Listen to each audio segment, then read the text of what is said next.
With me right now is Diane Needham, who went under oath and testified in this case, not only regarding the transplant of the lilac bushes and the mulching and the timeline, she's also a former teacher of Jeffrey Pines. Ms. Needham, thank you for being with us.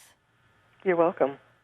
Ms. Needham, I want to start before the mother was killed.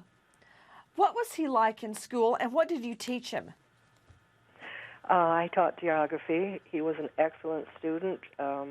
Never had any problems with him. I tried to not call on him all the time because I knew he always would know the answers. Just a very bright student. Ms. Needham, at the time, did you know his mother had a mental illness? I didn't know that until 2010. Mm-hmm. And how did you learn about it?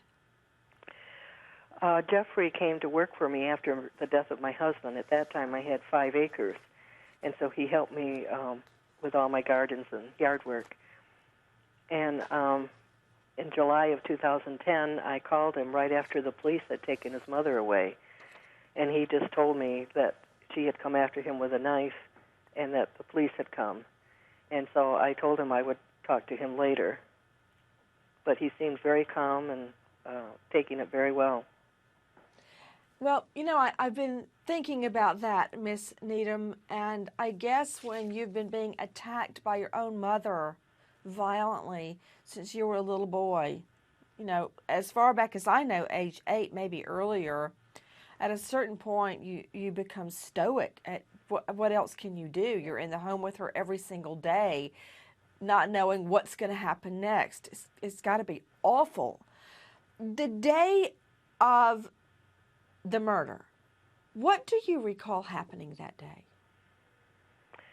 I didn't have any contact with Jeffrey except that he called me. I was babysitting at my daughter, so he called me on my cell phone.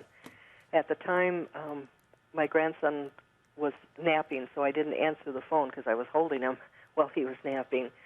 And Jeffrey called me about 2:40 and said that he had been at my house, that he hadn't seen me since I had gotten back from South Carolina, where I was gone for 2 weeks, and that he just would like to see me, and that he had just been checking things out and sweeping up. So in that message, did he mention then the transplant of the lilac bushes? No, he did not. Okay. Did he mention anything else the day his mother was murdered? No. Okay.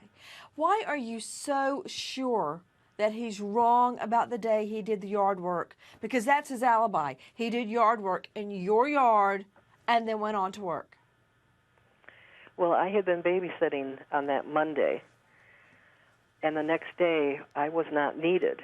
And so when I drove in my yard that Monday evening and saw the lawn had been mowed and the lilacs had been transplanted, I was so surprised because Jeffrey isn't always able to identify plants.